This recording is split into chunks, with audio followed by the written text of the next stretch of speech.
this episode of Hank's Corner. I'm Hank Jr., part of Hank Jr. Productions, where I'm documenting life's moments through photography, videography, and now podcasting. And today I have a very special guest on, Amanda Kate. Amanda, how are you doing tonight? Yeah, I'm doing great. Thank you so much for asking and having me. Oh, I'm glad that you're on. So tell me, I always like to know, where are you calling in from? So I am calling in from Midlothian, Texas. We're about 45 minutes south of Dallas. Okay, and I am a Texan, born and raised there, and then spent most of my adult life before moving back here to Florida. Corpus Christi in the Valley is where I'm from. So, I love that you're in Texas, but you haven't always been in Texas. Really, I kind of say, well, where are you from? And the reality is, you're from all over, correct? Yeah, that's always the loaded question people want to know. You're like, "Where are you from?" I'm like, "Well, I honestly like I have tagged the gypsy cowgirl as kind of like I feel like that is who I am. That is a that's a persona that I attach myself to because honestly, like I was born in California. I was raised in New Mexico. We moved to New Mexico when I was very young, so I don't really have any memories of California being, young. But then we moved when I was in high school. We moved back to California, and then from California we moved to Nashville. We were in Tennessee for a while. We moved. We were in Dallas 5 years ago. My husband and I we lived here then, and then we went back to California. And now we're back here in Texas. So who knows? I've got brothers in Idaho and Colorado. So you never know. In a few years, I might be moving. So Okay. And out of all those places, do you have a favorite? And if so, why? um I think to me, like I have always loved Texas. I think because growing up, my mom was a musician, so I spent a lot of time traveling with her in Texas.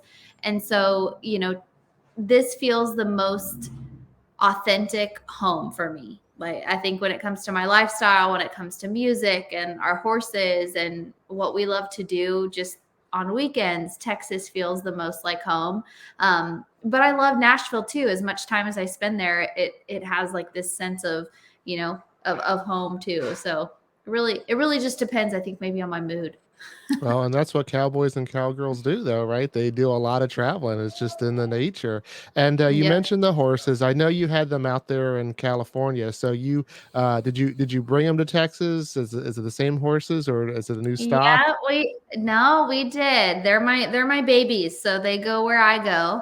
And we did. We brought all three of them out, and now they're living their best lives on, our very good friends of ours have a ranch out here close to us, and so they don't live at my house, but they live at their auntie and uncle's house down the road on a beautiful ranch. So they're very spoiled. Okay. And do you do just, leisurely riding, or do you ever do any type of competition riding? Yeah, so the horses that we have they're retired cutting horses. I don't myself compete. I hope to one day, I always say like once I hang my hat up at music, if I would probably love to do competing, but it takes so much time, and so I haven't really been able to dive into that. But I hope to in the future. I love playing around on the ranch, and but for right now, they're just pleasure horses. Okay. And I bring this up because I've seen it on social media, so I feel that it's okay to do so. But you're definitely a family person, and you got some, pictures out there with your family and your little daughter. Does your daughter take after you and doing that same stuff, or does she take more after dad? Oh yeah, she's definitely my mini me. When it comes to the horses, to singing, she's a little shy. We haven't been able to get her on stage quite yet to sing, but she loves to ride. She would be attached at my hip if I would let her. She loves to get to travel with me. So a lot of times when I'm going back and forth between here in California or even Nashville, she loves to get to travel with me. So it's awesome. I love having a little girl. Okay. And are you a full-time musician, or do you do anything else on the side? Yeah, so I'm a full-time musician, but I'm also a full-time recruiter. So I would say I work two jobs, you know. Music hopefully in the near future will be all that I do. But, as I tell people, I'm like, you got to pay the bills and you still have to make money. And so with live shows not being what they were, we went from playing gosh, 170 to 180 shows a year. And now since COVID, we just haven't been able to do that. So luckily I feel very blessed that I do have a day job that allows me the freedom to travel and everything. But yeah, as of right now, I'm working 2 jobs. Okay. And that's like how it is, with most people starting out. But tell me, how have you battled the restrictions? So some people have, taken to social media, some people have taken the time to work on the craft. What have you done to help, kind of move forward your music while you've been on lockdown? Yeah, I mean, at first, I think that first year we were all kind of just hanging out at home. I was like, okay, maybe this is all happening for a reason, and God is using this to slow me down a little bit. I'm a bit of a workaholic, and I tend to overbook myself, and so I kind of took that time to relax. I lost my mom early in 2020, and so I think it was really the timing of it. Although it was devastating that the country and everything had to shut down, it was honestly kind of nice to just sit back and focus on family and slow down a little bit. But since then, I mean, when venues started opening back up and it was safe to do so, I feel like I was one of the first people that was like, get me out. Let me go, and I want to go see people. I want to go play, I want to be in front of people. So we've been very blessed to be able to play, pretty solid amount of shows, and we just got back from Nashville this week, so it's been good. Okay. And you have been receiving a lot of success lately. I mean, your latest song, Little I Got, is doing really well. The video's been on CMT. Tell us a little bit about that. Yeah, so that was the newest single off the album. We did a music video to it. We shot the video here in Texas, here at, home, and it's been really special. The song was written by the producer who actually did my EP, Brett Tyler. He wrote that with Jay Beyer and Maren Morris, and it's been a song that I have attached myself to, and I love getting to tell the story, because I think it's not just for me. I think so many other people have that similar story of feeling like, yeah, they may not have all the money in the world. They may not have the big fancy house and the cars, but they have a lot with the little that they do have. And it's putting the focus on what's important in life. And I love that message. Okay. And why don't we go ahead and play Little I Got here on Hank's Corner?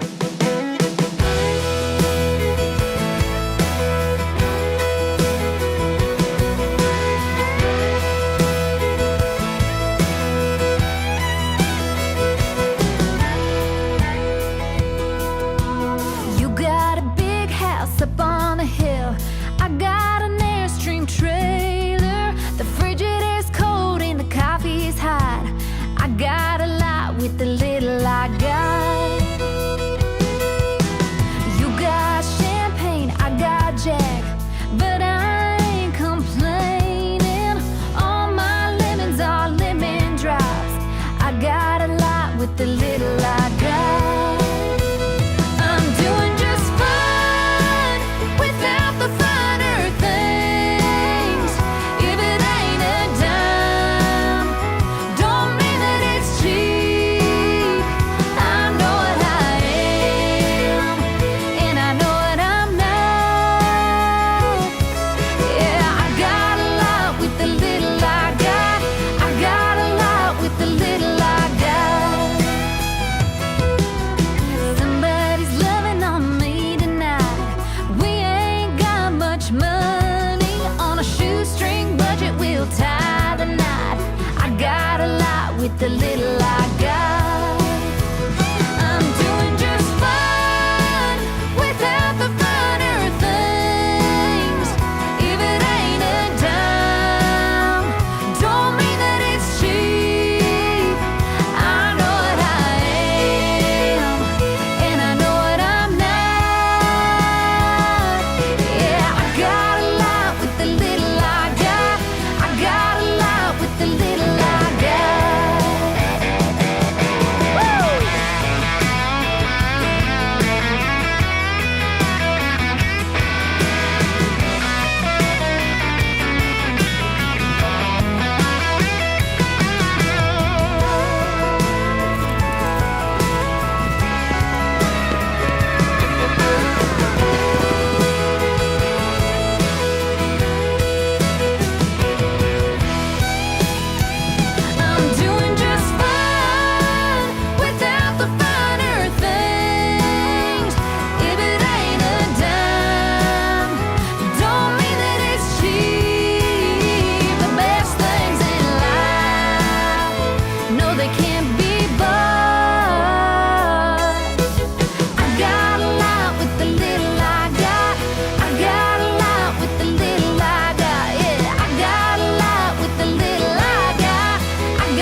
And that was Little I Got by Amanda Kate here on Hank's Corner. I'm Hank Jr. And so obviously you got a little bit success rolling, but there was a starting point, and you started actually really young, and that's because you said your mother was in the music industry. So tell us a little bit, how you got that start, and lead us back up to today. Yeah. So my mom, like I said, she was a singer-songwriter my whole life. So I started traveling around with her when I was really young. When I was probably like around like 13, 14 is when I professionally started pursuing it. I got into a girl group. It was a Christian, kind of a Christian girl pop group. And, I started doing that. And it was it was very quick when we were doing that. I realized that like country is where my voice lended itself. And being with my mom, she started playing the Judds for me when I was 2 years old, so I'd always wanted to be a country singer. So I did a handful of, I've done girl groups, I've done stuff by myself, different projects that didn't pan out, and we tried, and some of them, to me, I never say I don't like to say that I failed, because I think it's all about a journey, and it's all brought me to where we are now. But yeah, I've been doing this for a long time, and it's crazy. When we set out to do Time, the album, it really wasn't, I didn't do that album thinking that my career would launch or anything like that. It was really just, it was an album that I wanted to do with my mom, knowing that she had just gotten diagnosed with cancer. So I didn't have any intentions of it launching my career or anything like that. And then, we did that album, and then here we are now. And yeah, to see my video with a CMT logo next to it, it's all crazy. I feel really blessed. Okay. And yeah, that album Time was a very special album for you. Like you said, that you worked it with your mother. She co-wrote it and helped produce it. And I'm sure that kind of brought up a lot of emotions, and how to deal with it. And one of the songs that you had was Healing When I Ride.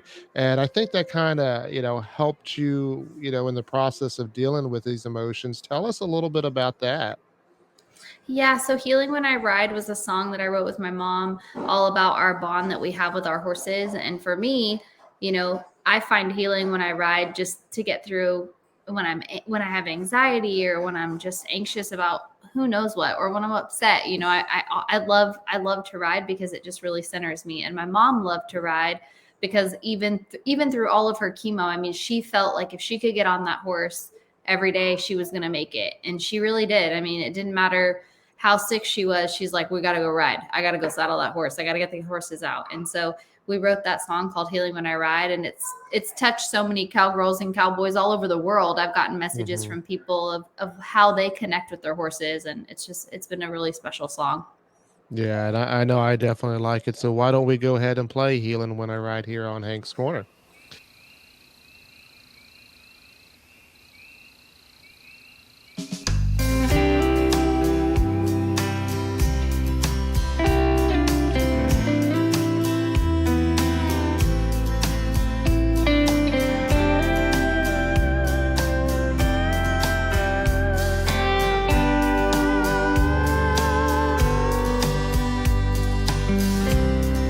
Pack my lunch, a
me in the saddle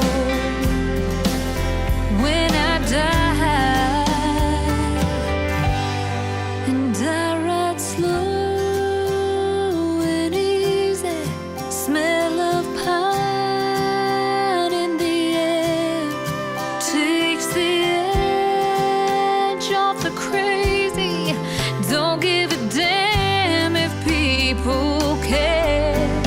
Take my time doing nothing, the rhythm of the stride. I find peace on his back, and there's healing when I ride. I find peace on his back, and there's healing when I ride.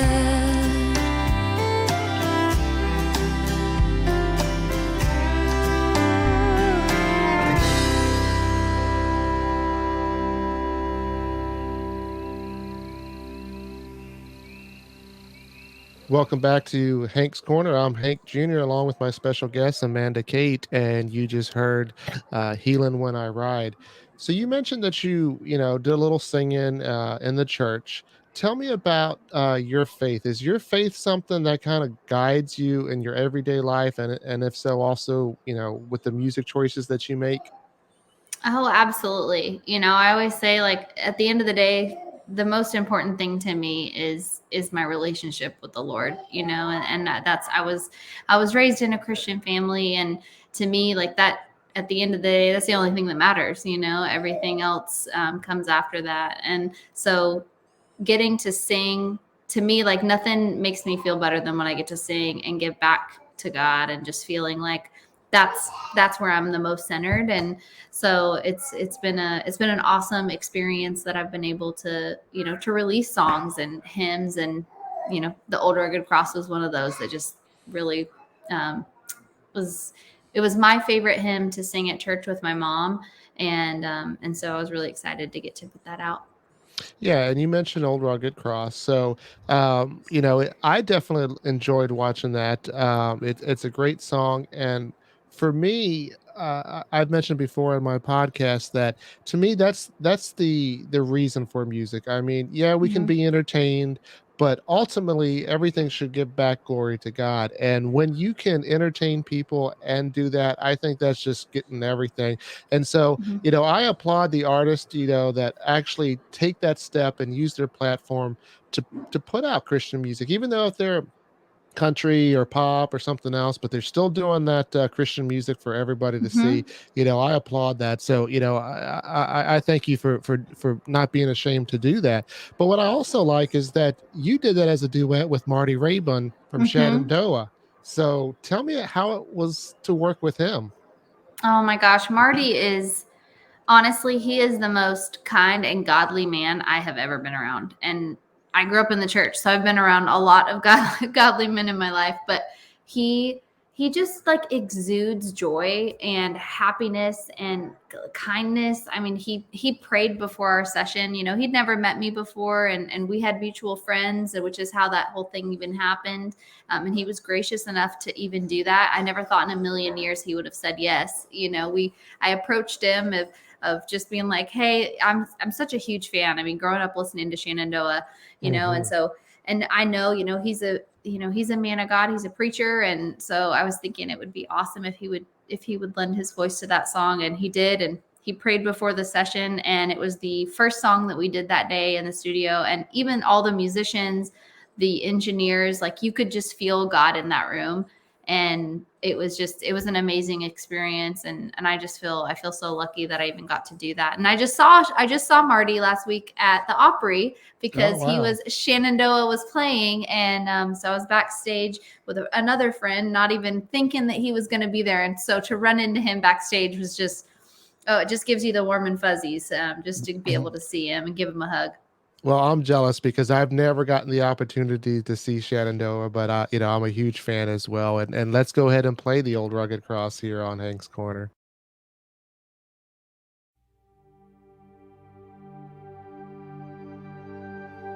On a hill far away stood an old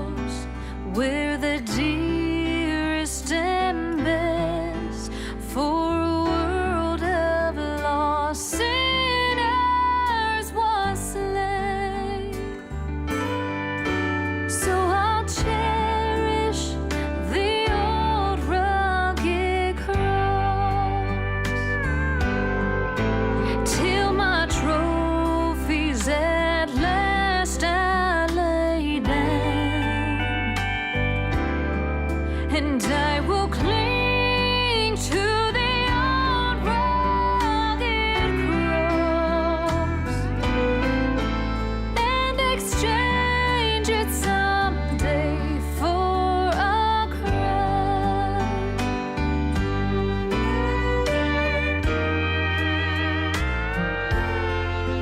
Oh, the old rugged cross, so despised by the world, has a wondrous attraction to me.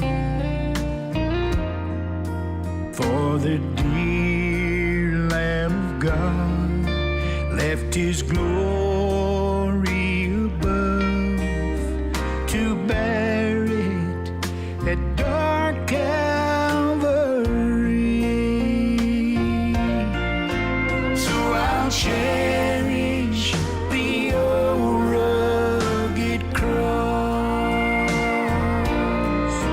till my trophies at last I lay down. I will cling to the old rugged cross and exchange it someday for a crown.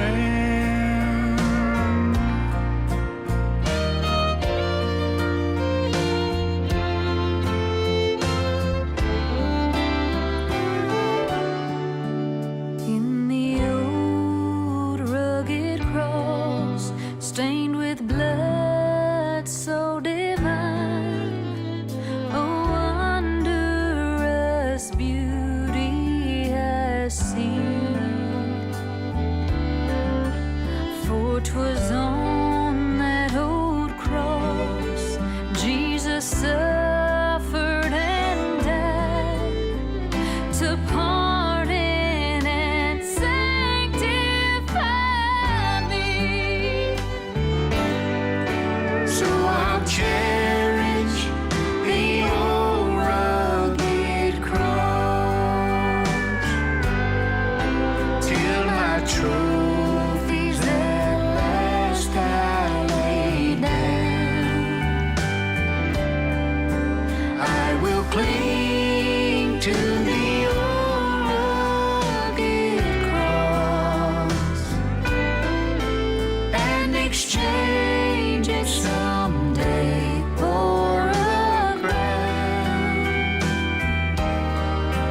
And exchange it someday For a crown.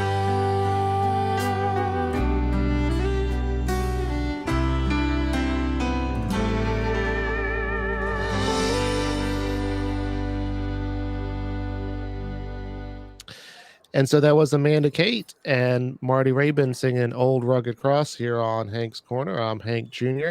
So you mentioned a little bit about, the 90s country there with Shenandoah, and your sound has a lot of the 90s country flair to it. And that's kind of what really attracted me to your music. And don't get me wrong, I like the other kind of music as well as country, the little pop version and other stuff like that. But to me, when there's a fiddle or a steel guitar, I mean, I just draw to that. That's my preference. But tell me about your style, and tell me, has that created a little bit of hardship trying to promote that kind of music?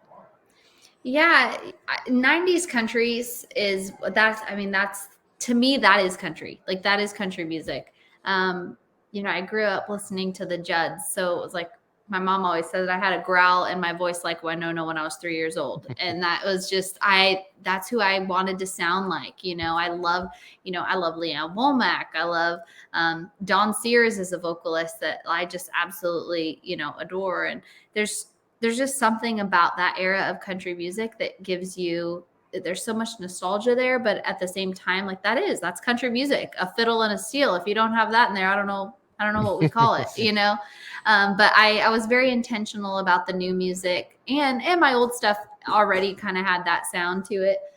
But I was very intentional with the new EP of like, I want it to sound like 90s country. And so the producer, he was like all in. He's like, let's do it. If we're going to go 90s country, let's just, I said, I want it dripping with fiddle and steel. And that's what he did. And as far as hardships, I mean, I think as an independent artist, it's already tough, it would probably be a lot easier for me to like get radio attention and move in that direction commercially with country music if it was a little more pop. But I'm an independent artist, and as of right now, I get to make all the creative decisions myself and the direction that we're going to go. And that's what I want to do. And I feel I have a strong conviction about it being pretty like authentic traditional country. And so as of right now, that's what we're going to do as long as they'll let me keep making those decisions. And that's great. And I think in today's world, with the way technology is and social media, you have that opportunity to, be who you want to be a little bit more, because if a label doesn't want to pick you up or they say you don't fit into the right genre, you can go out and do it yourself and get Yeah. just as many followers doing it, through social media. Yeah, I don't really have any big dreams of finding a label. That's not a goal. I feel very blessed that I have an independent small label that believes in me. They love the sound. They love what we're doing. And, as we continue to grow the fan base, I feel like other people, they want to hear traditional country music. There is a market for it. The radio will tell you otherwise, but, I believe that those fans are out there. And so I just want to get my music out to them. And I'm definitely one of them, so keep doing that. But also tell me about this clash of the cover bands. Yes. So the Clash of the Cover Bands, my little one, she's popping it. Do you want to come here and sit with me? No? She's like, no, I'm just going to keep making appearances.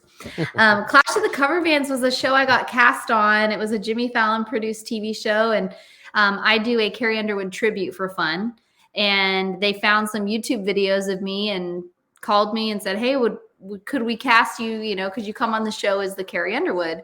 And honestly, I thought it was a scam. I didn't even think it was a real thing because it seemed like so I was like, oh, this is probably a fake thing, And then sure enough, it was a real show. And, we went to Hollywood and filmed the whole thing. And it was actually a really fun experience. I had a blast doing it.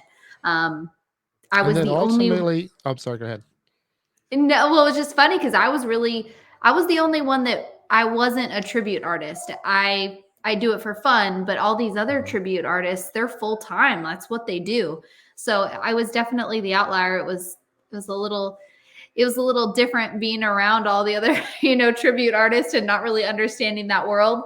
But with a band, and I had a blast. And you got to meet Carrie Underwood because of that, correct? Mm-hmm. Tell me, how did that go, and what do you say to her, or what does she say to you in a situation like that? It was so we I ended up getting the call that my publicist said, hey, would you want to meet Carrie? She's in Vegas. I was in Vegas I was like, yeah, so I had no idea what to expect. We went to the venue where she was performing. I just stood out by the box office at a certain time and just came and they grabbed me and, took me backstage so that I could meet Carrie. And she was, she's gorgeous, which is, everyone knows that. You see her and you're like, she's Carrie Underwood, but getting to meet her in person it was awesome. She was so sweet. She knew about the show, which was crazy. I didn't even think she knew about it, but I think I blacked out a little. People ask like, what did you ask her? I was like, I don't even remember what I said. I think I did ask her, just like kind of more like just advice. I think vocally, she's such a monster of a singer, and I was so impressed. Her show is incredible. If anyone has the opportunity, go see it. But she was just so down to earth. Like, you feel like just the girl next door. Like she doesn't have that like ego about her at all. She was very kind. It was awesome. That's great. And so we're in a new year now, 2022. Do you have any goals or any ambitions for this year? This year it's gonna be a big year for us. We ended last year on a really big high note, and so I feel like we're just kind of trying to continue to ride that. There's talks of new music. I cannot confirm or deny if we're gonna be able to do it or not, but there's talks of new music and videos, and we've got the music video coming out for Deconstruction, so it's exciting. Okay, and we'll definitely end the interview with deconstruction of a heartache. But before we go, I just want to say, thank you for being a guest on Hank's Corner. It was great talking to you, and anytime that you come down to play in the Tampa, Florida area, I don't know if you got any plans, but if you do, I'll definitely be in the front row watching you. So thanks again for being a guest here on Hank's Corner. Yes, thank you so much, Hank. And my cousins live in Fort Lauderdale. I don't know how far that is, but I'm like, I would love to come to Florida, especially right now because it is very cold in Texas. So I would happily go somewhere where it's warm. Well, it's actually a little colder than it usually is here in Florida. I guess it's just the way that that northern air is just coming down right now. But yes, definitely come on by, and I'll be glad to watch you at a show. Awesome. Thank you so much, Hank.